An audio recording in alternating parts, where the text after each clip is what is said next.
Marca 6 de uma igreja saudável?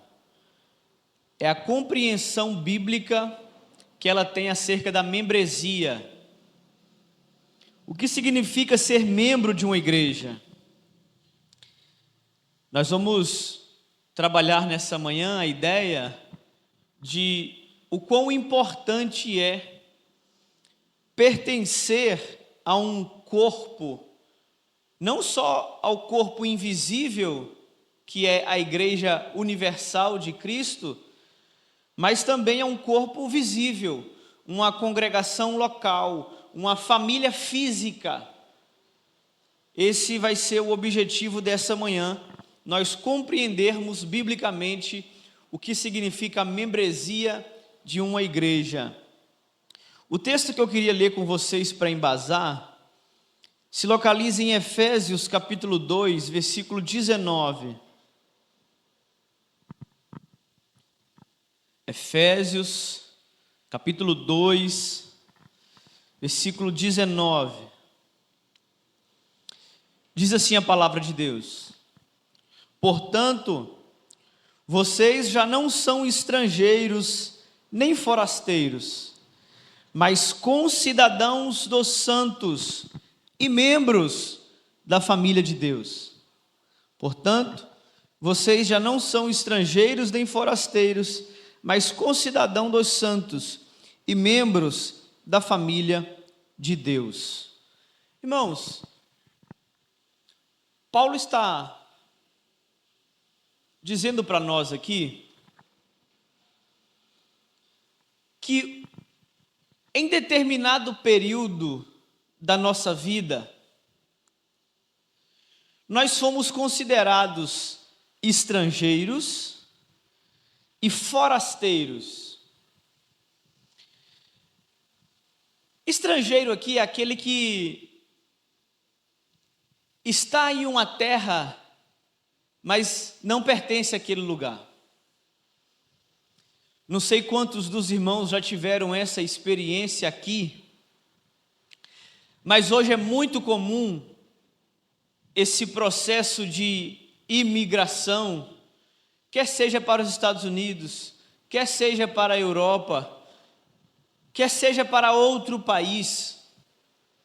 A maioria dos relatos de pessoas que foram para outro país e quando voltaram disseram: olha, os Estados Unidos é um bom lugar para trabalhar, é um bom lugar para ganhar dinheiro, mas não é a nossa terra.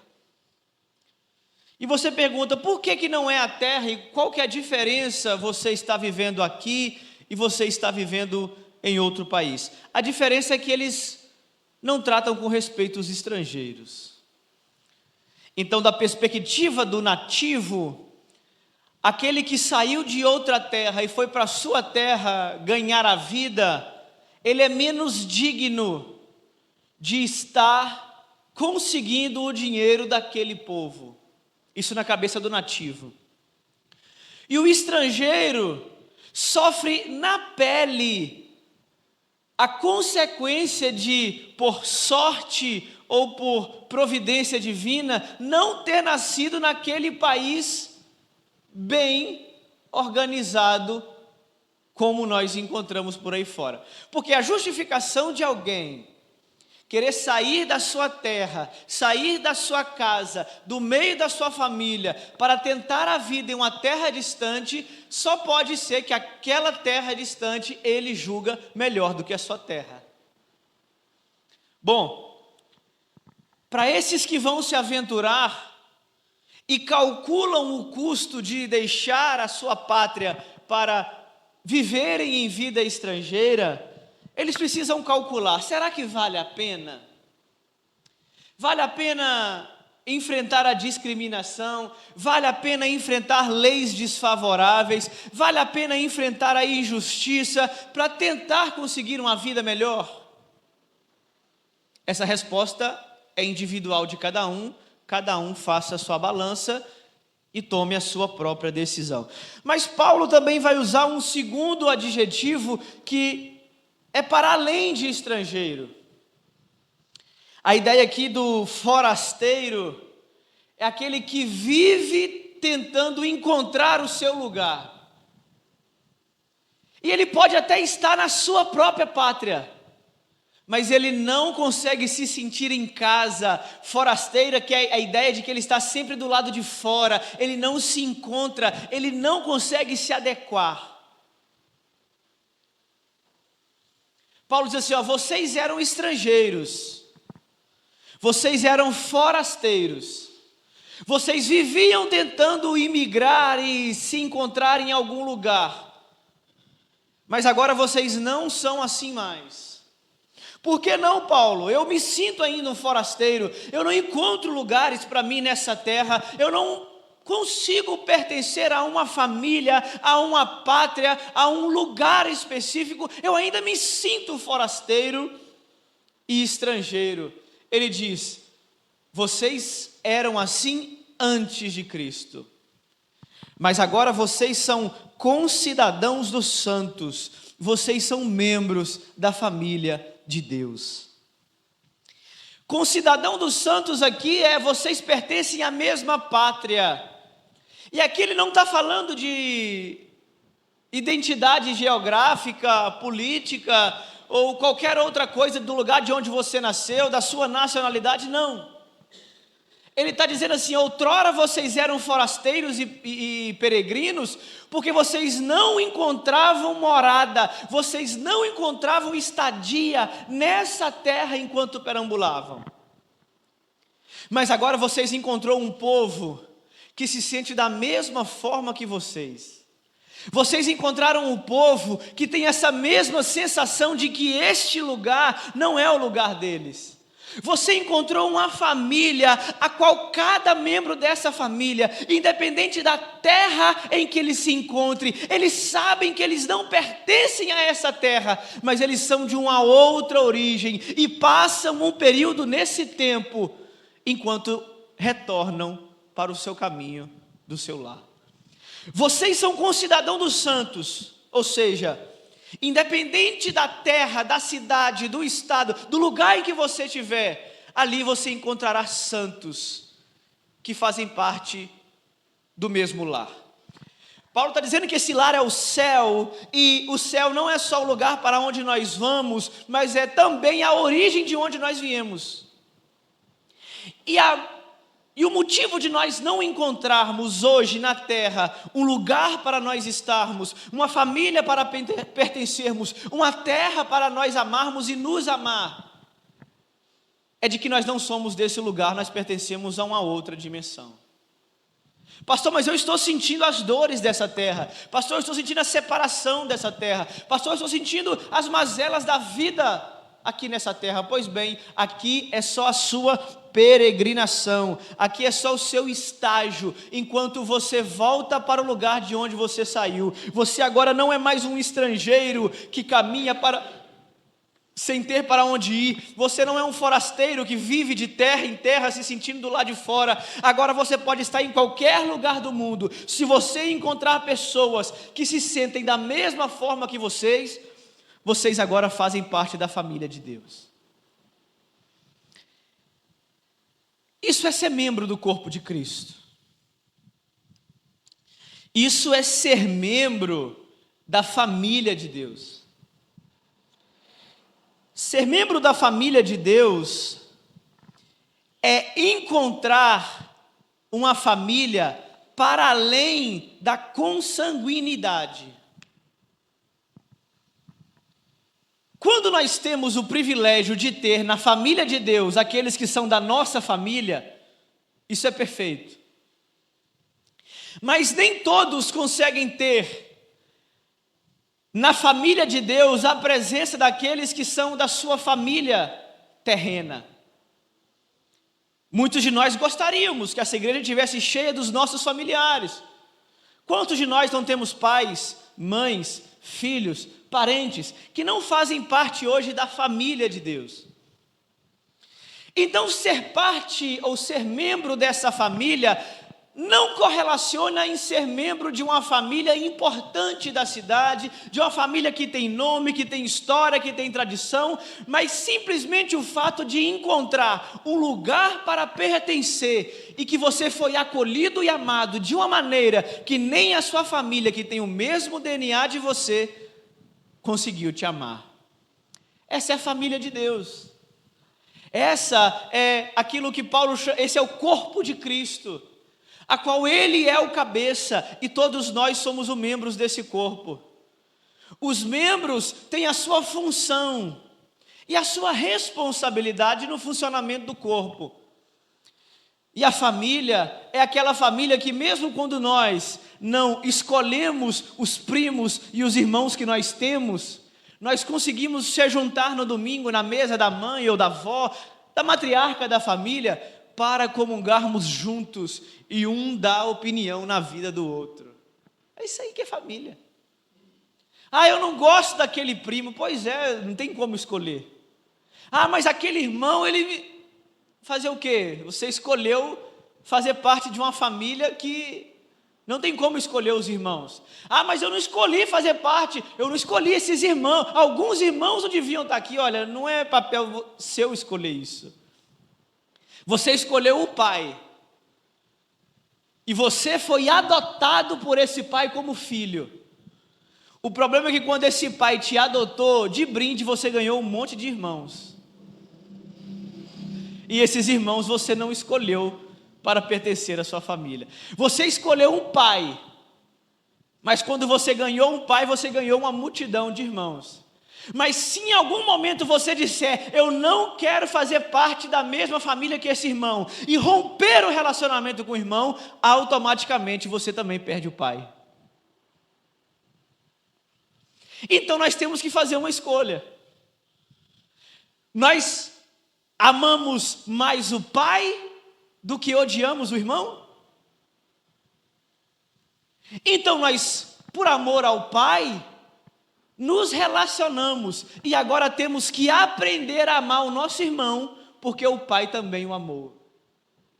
Isso é família de Deus, gente. Isso é igreja de Cristo.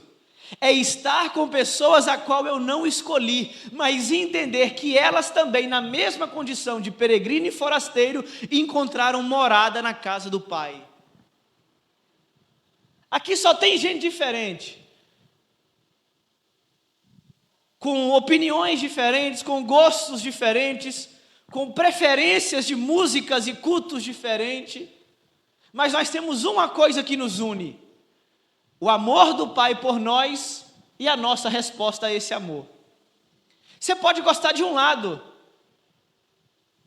na política, por exemplo, mas você ama mais a Deus do que o seu representante político. Pois bem, agora você é filho de Deus. Só que tem um outro lado que pensa totalmente diferente de você, e vocês têm conflitos de vez em quando acerca de posicionamentos, mas ele também ama o Pai e é amado pelo Pai igualmente a você. A pergunta que fica para nós é: o que nos une é maior do que aquilo que nos separa? Se a resposta foi sim, você encontrou uma família para pertencer. Uma família nunca vai pensar sempre da mesma forma. Uma família nunca vai ter pessoas que concordam em tudo. E essa é a beleza da família, essa é a beleza do corpo de Cristo. Porque imagina se todos nós aqui pensássemos da mesma forma. Nós só reafirmaríamos aquilo que nós acreditamos.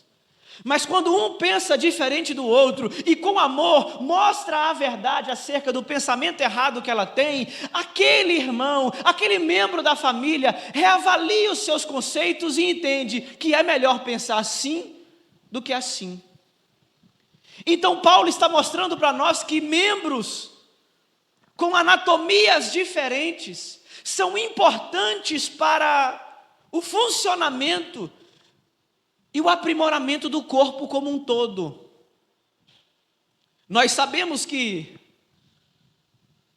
para alimentar esse corpo, nós precisamos do funcionamento de algumas partes, como a mão, como o cérebro, como o sangue que precisa correr. Só que enquanto o corpo todo é alimentado, tem algumas partes que não se movimentam, principalmente se você estiver sentado numa mesa comendo. Seu pé está descansando, quem está sustentando o peso do seu corpo é a cadeira, e o braço está trabalhando, principalmente o meu, que é bom de levantar peso, né? Então, levantando aqui, ó, o braço está trabalhando, o estômago está gostando, o paladar está digerindo e o pé está descansando. Agora imagina se a mão dissesse para o pé assim: olha, eu não vou alimentar você, porque enquanto eu estou trabalhando aqui, você está só aí embaixo descansando. Aí a mão diz assim: a partir de agora, eu não alimento mais o corpo por causa do pé que não faz nada. Tá bom, o corpo não vai mais receber alimento da mão, mas aí você acha que é só o pé que será prejudicado? Não. A mão também parará de receber os nutrientes que ela colocava para dentro e o corpo distribuía. Então, por causa da pirraça da mão, todo o corpo vai ser mais fraco. Vai vir anemia, vai vir deficiência de nutrientes, vai vir fraqueza no corpo. E ela, na tentativa de prejudicar um membro do próprio corpo, acabou se prejudicando. Olha que metáfora maravilhosa que Paulo usa sobre a igreja. E o que é a igreja senão esse corpo composto por vários membros diferentes? Nós temos membros mais que a gente gosta mais do que outros, né? Você fala assim: qual é a coisa mais bonita em você? Aí você vai dizer: não, os meus olhos, né? As minhas pernas, né? Não, o meu cabelo. E se você pudesse trocar alguma coisa, o que você trocaria? Ah, o meu negócio, eu acho que eu colocaria um pouquinho mais de glúteo, né? Colocaria mais um pouquinho dava uma toneada, colocaria um negócio. E aí, por quê? Porque você gosta mais de uma parte do que da outra. Isso é normal, sem problema. Agora, o que você não pode fazer? Na tentativa de prejudicar aquilo que você não gosta, você estará prejudicando todo o corpo e sofrerá as consequências também aquilo que você mais gosta. Assim é a igreja, gente. Assim é a responsabilidade dos membros edificarem um único corpo. Aqui nós temos aqueles que são da oração, nós temos aqueles que são da música, nós temos aqueles que são da palavra, nós temos aqueles que são do abraço, do acolhimento. Imagine se uns dissessem assim: não, quem está na porta não faz nada, quem faz alguma coisa sou eu mesmo que prego aqui todo dia. Pode colocar uma coisa para pregar aqui, mas se não tiver a receptividade dos irmãos, não vai adiantar. E aí o que canta diz assim: olha, você pode até bater nessa bateria aí, mas sem a minha voz aqui, você não vai conseguir prestar um louvor. Então cante sozinho se você acha que dá conta de fazer. Mas a ideia que Paulo está usando é que cada membro precisa um do outro, e que quando um membro se torna inativo, ele atrofia. O problema é que quando esse membro atrofia, todo o corpo sente falta. Por isso que nós não podemos ser um membro fora do corpo. Por isso que nós precisamos estar todo o tempo ligado e vinculado a um corpo. Por isso não existe, irmãos, crentes que sobrevivam fora da igreja. Hoje nós temos um fenômeno que chama fenômeno dos desigrejados. E segundo o último censo, é a denominação evangélica que mais cresce no Brasil. Perderam para a Assembleia de Deus, ganharam da Assembleia de Deus, ganharam dos batistas, dos presbiterianos. A denominação evangélica que mais cresce no Brasil hoje são os desigrejados. E quem são os desigrejados? São aqueles que acreditam que podem fazer parte da família de Deus sem se relacionar com os irmãos. Olha, pastor, eu até tentei frequentar uma igreja, eu até tentei fazer parte de um corpo, eu até tentei entrar para dentro de uma denominação, mas me fizeram mal, mas me machucaram, feriram a minha alma. Então hoje eu decidi seguir a Cristo do lado de fora, não quero mais relacionamento com os irmãos, agora o meu negócio é só entre mim e Deus. Eu entendo todos os motivos justificáveis que alguém encontra para sair de determinada igreja. De verdade, há igrejas que fazem mais mal do que bem para as pessoas.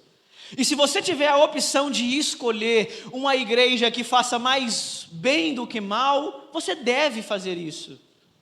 Agora, você não deve achar que por causa de membro A ou membro B, você terá mais saúde do lado de fora do corpo do que dentro. Porque enquanto você está dentro, você ainda recebe sangue do corpo, você recebe nutrientes do corpo, você recebe comando, força de toda parte do corpo. Mas enquanto você está fora, é só você fazer o teste. Tem gente que não gosta do pé porque o pé é feio. Mete o machado no pé, arranca ele fora e tenta viver sem ele. Você pode conseguir. Mas a sua vida será pior sem um pé do que ele naquele lugar. Você pode substituir ele por um mecanizado, você pode colocar um pé de robô, você pode fazer algumas coisas para tentar substituir, mas nada será igual ao pé original que Deus plantou. Assim somos nós, meus irmãos. No corpo de Cristo, quando tentamos nos afastar da igreja por causa de determinado irmão, ou por causa de um membro que não reage da maneira como nós gostaríamos que reagisse. Se nós optarmos em sair da comunhão do corpo por causa do mal que aquele membro está me fazendo, nós estaremos adquirindo para nós um mal maior, que é não ser alimentado pelo restante do corpo, e membro fora do corpo apodrece. Se nós apodrecermos, nós iremos morrer. Por isso nós precisamos, irmãos, de consciência de família, de consciência de membresia, de responsabilidade de membros para com a família. Porque o Mark Dever vai dizer no seu livro que a membresia não é um clube de benefícios espirituais, mas é um compromisso assumido de amor, fidelidade e responsabilidade mútua. Talvez você encontrou aqui nessa igreja uma família para pertencer.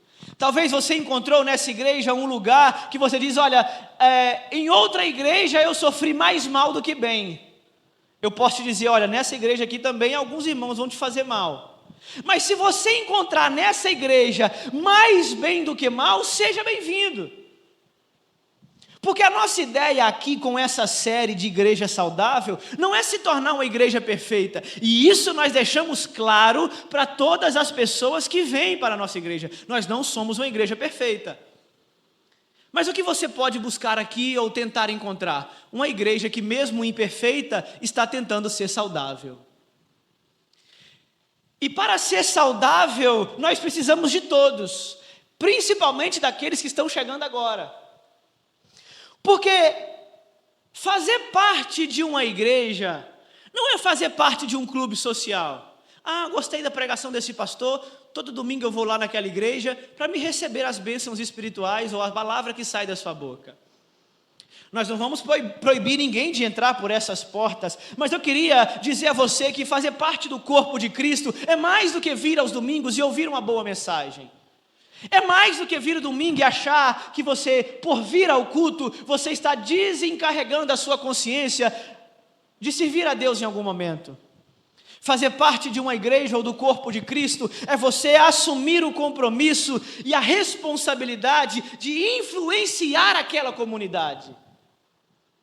E aí, quando eu digo da responsabilidade, eu digo que você tem a responsabilidade de fazer aquela igreja se tornar melhor, única e exclusivamente pela sua presença. Porque o corpo de Cristo perde quando tem um membro inativo que não desempenha o seu papel.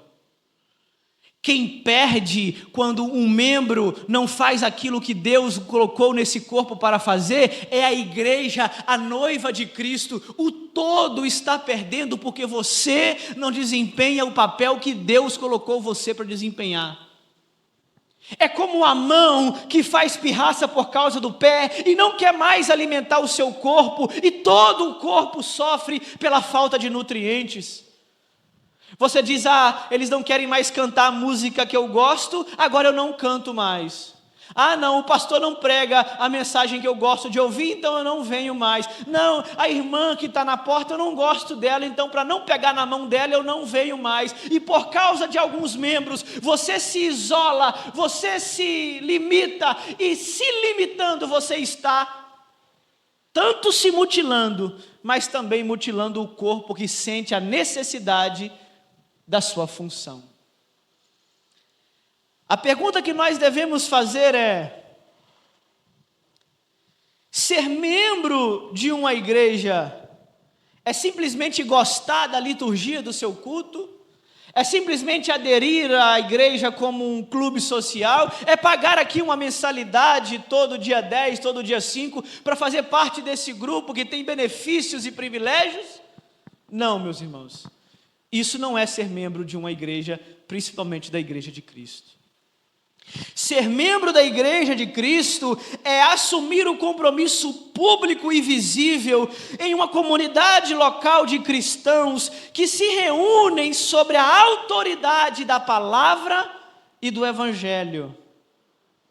Ser membro é fazer uma aliança com outros irmãos de entrega e responsabilidade.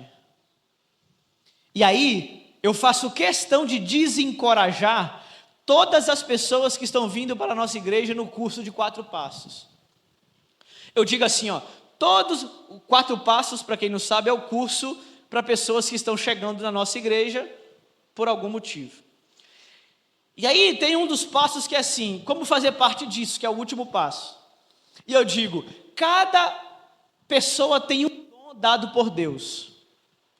E esse dom, ele deve ser utilizado na igreja para tornar a igreja um lugar melhor para a comunidade. Se você está esperando vir para essa igreja para simplesmente ser um telespectador, sentar e ouvir os hinos, ouvir a palavra e sair daqui farto emocionalmente pelo que você sentiu, somente isso, essa igreja não é para você. Porque nós não estamos querendo aqui telespectadores, nós não estamos querendo aqui membros de um clube social, nós não estamos querendo aqui pessoas para encher esses bancos, simplesmente para ouvir o pastor pregar, ou para ouvir o ministério de louvor cantar. Nós estamos querendo aqui pessoas que tenham responsabilidade, que sejam capazes de me corrigir, quando eu, o pastor de vocês, errarem. Mas quero também pessoas que tenham a humildade de reconhecer, de que quando vocês errarem, dar autonomia a mim, que sou o pastor, pela palavra de Deus, corrigir vocês também quando errarem. Porque a igreja não é só o ajuntamento de pessoas bonitas e cheirosas, a igreja é a responsabilidade de cada um ajudar o outro a chegar no céu. E se é minha responsabilidade cuidar da sua alma para você chegar ao céu, como você quer ser cuidada sem uma chamada de atenção de vez em quando? E da mesma forma, não só sou eu que pastoreio vocês, mas vocês também me pastoreiam. Esse é o modelo batista. Outro dia, conversando com um amigo meu, ele diz assim: na sua igreja, acima de você, está quem? Falei, está Deus, está a palavra, está a assembleia. Aí ele, o que é a assembleia? Eu falei, a assembleia é a reunião dos crentes. Então, se eu fazer alguma coisa de errado, quem vai chegar e puxar a minha orelha? A assembleia. Porque a responsabilidade da igreja de não deixar, ou melhor, a responsabilidade de não deixar o pastor se perder é da igreja. E se a igreja reconhecer que o pastor já se perdeu, ela tem que mudar o pastor. Porque a igreja não pode deixar ser guiada por um pastor que guia ela para o inferno. Porque dependendo da direção que o pastor dá ao rebanho, ela pode sair do caminho dos céus e caminhar diretamente no caminho do inferno. Agora, o pastor tem a sua responsabilidade de guiar a igreja no caminho certo. Mas a igreja também tem a responsabilidade de escolher o pastor que a guiará no caminho certo. E quando o pastor começa no caminho certo, mas depois de um tempo ele começa a mostrar as suas garras. Mas agora a gente já ama o pastor, agora a gente já ama a esposa do pastor, agora a gente já ama a família do pastor. Bota para fora, tem que colocar para correr. Porque uma igreja que tem uma liderança saudável, uma igreja que tem uma liderança bíblica e sólida, precisa estar ciente que dentro da sua igreja não vai entrar só ovelha. De vez em quando entram uns lobos, travestidos de ovelha, e conseguem nos enganar por algum tempo. E qual é a responsabilidade da igreja nisso? Identificar os lobos. E quando identificar, vamos cuidar dele, porque tadinho, né? Se a gente colocar para fora, não, meus irmãos.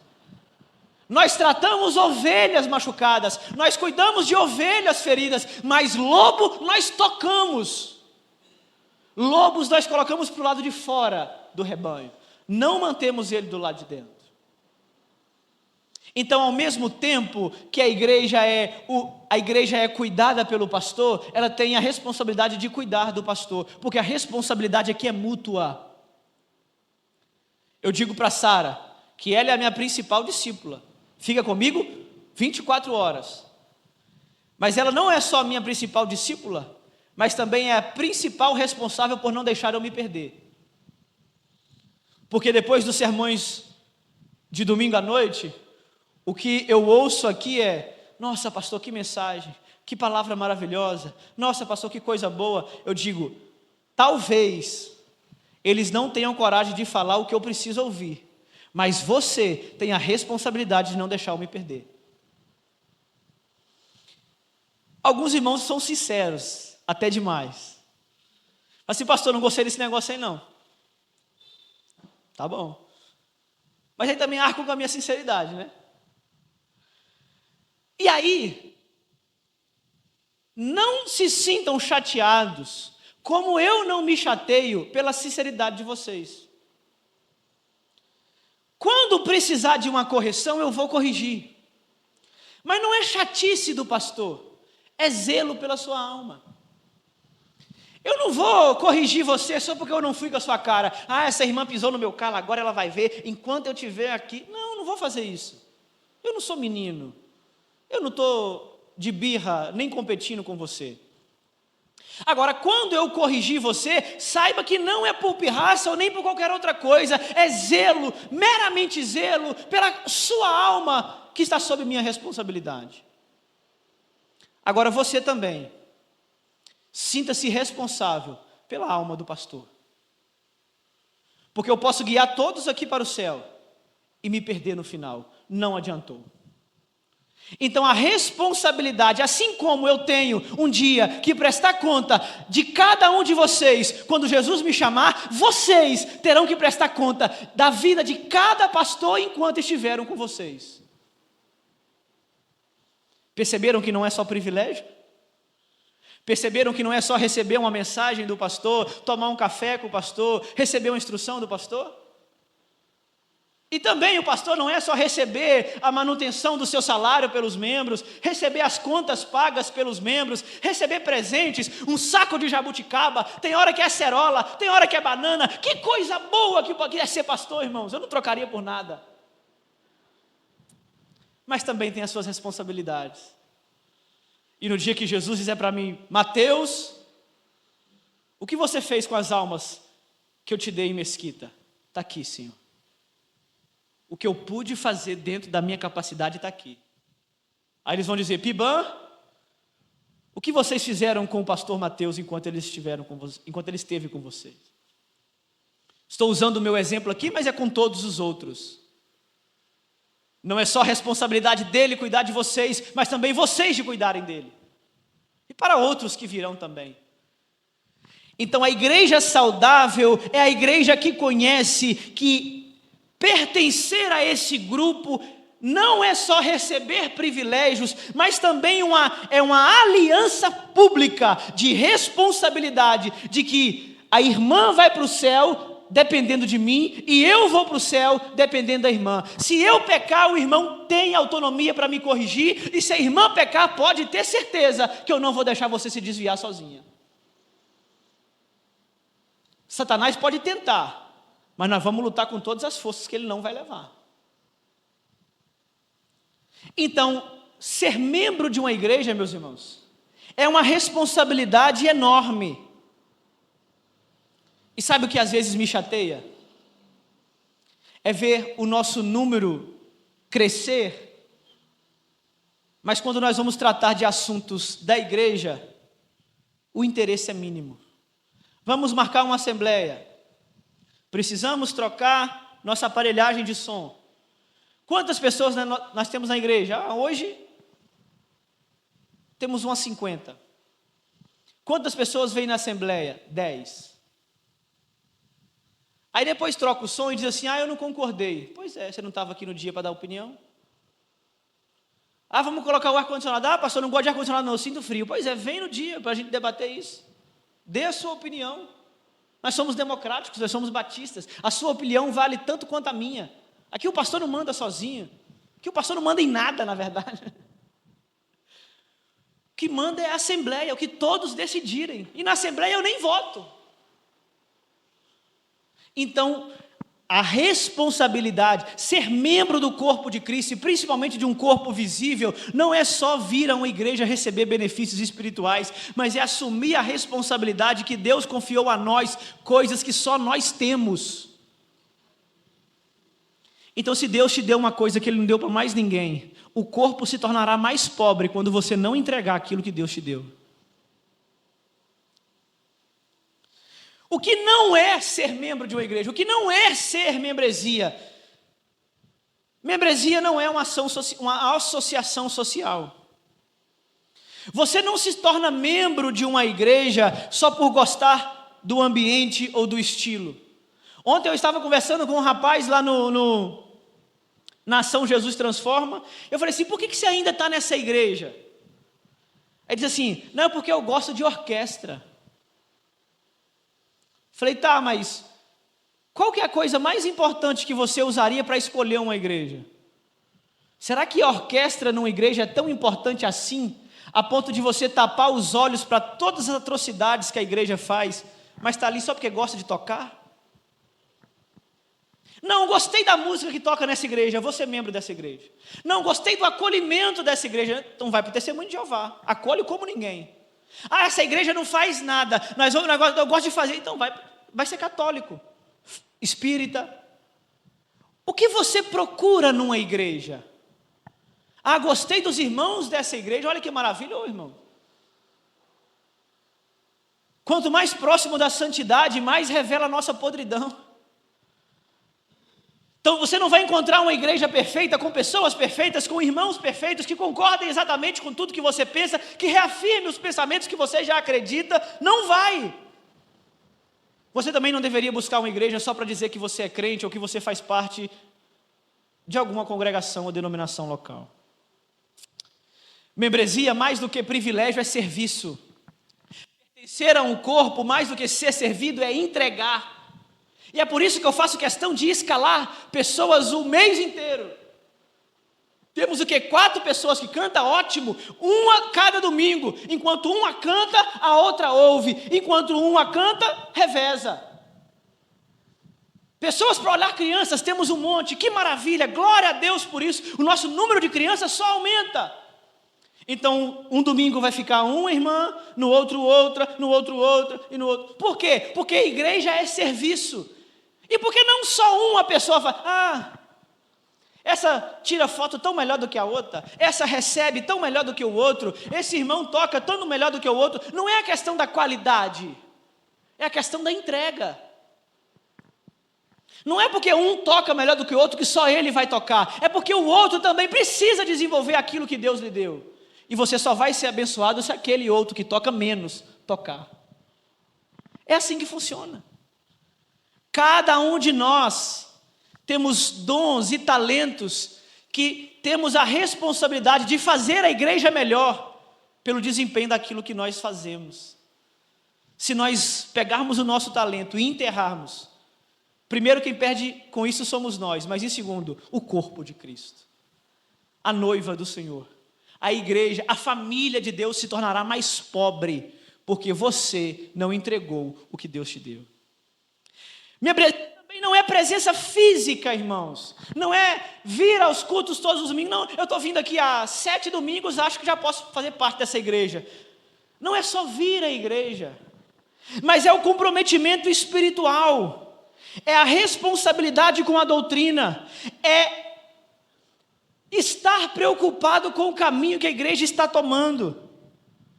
E aí sim, como Igreja Batista Democrática, nós temos a responsabilidade de darmos a nossa opinião. Porque nós só podemos avaliar opiniões melhores que opiniões, depois de opiniões estarem confrontadas com outras opiniões. Às vezes uns querem ar-condicionado, outros não querem. Como nós vamos tomar a melhor decisão? Discutindo. E assim nós estamos caminhando e crescendo, nos tornamos melhores por causa da responsabilidade e do compromisso que cada membro tem com o corpo. A forma de ser membro de uma igreja, a membresia bíblica, é o modo como a igreja reconhece quem pertence à família da fé. A membresia aqui é a igreja visível. Não se escandalize com o que eu vou falar. Há muitos membros da igreja visível que não fazem parte da igreja invisível. Mas é impossível ser membro da igreja invisível e não fazer parte de uma igreja visível. Tem que ser batista, pastor? Não. Tem que ser o quê? Membro do corpo de Cristo. Mas como eu já disse no começo, não dá para ser membro fora do corpo. Não dá para ser membro amputado. Não dá para ser membro isolado. Porque um membro que não recebe sangue do corpo apodrece. Você precisa encontrar um corpo visível que assemelhe-se o mais próximo possível do corpo, do ideal invisível. Porque a partir daquilo que se materializa, é a partir da igreja física que nós nos relacionamos com os nossos irmãos, que nós vemos e adoramos a um Deus que nós não vemos. Se nós dizemos que adoramos a Deus que não vemos, mas não conseguimos tolerar o nosso irmão que vemos, que tipo de família nós somos? Se por causa do nosso irmão que nós não gostamos, nós rompemos a nossa irmandade, automaticamente perdemos a nossa paternidade, porque quando conquistamos ou conseguimos, ou quando o Pai nos adotou, de brinde, nós ganhamos um monte de irmãos. Isso é igreja. Igreja é fazer parte de uma família a qual nós não escolhemos os membros, mas escolhemos o Pai. O Pai nos escolheu para fazermos parte dessa família, mas não nos deu o poder de escolha para escolhermos os irmãos que moram na mesma casa que a gente. Ô irmão, se é assim até na nossa família consanguínea, não vai ser assim na família espiritual. Então nós precisamos entender, já encerro, que nós precisamos cultivar uma membresia saudável. Nós precisamos edificar uma membresia forte. Nós precisamos estruturar uma igreja que consiga identificar aquilo que está certo daquilo que está errado. Porque pastores, irmãos, vêm e vão. Mas o que fica? A igreja. Ah, não gostei desse pastor, vou sair da igreja. Não sai não, irmão. Espera um pouquinho, daqui a pouco eu saio, você fica. Ah, quando vir outro pastor, vou sair. Não sai não, irmão. Daqui a pouco ele vai também e você fica. Igreja nenhum, membro nenhum deveria sair da igreja por causa de um membro do corpo, principalmente um membro, esse aqui, que é toda hora substituível. Se o pastor é um membro do corpo, o pastor é o óculos. Com ele você enxerga bem.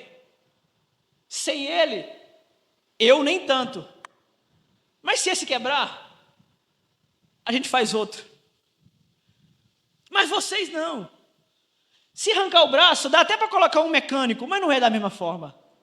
Se separar o pé, dá para colocar alguma coisa, mas não vai ficar igual.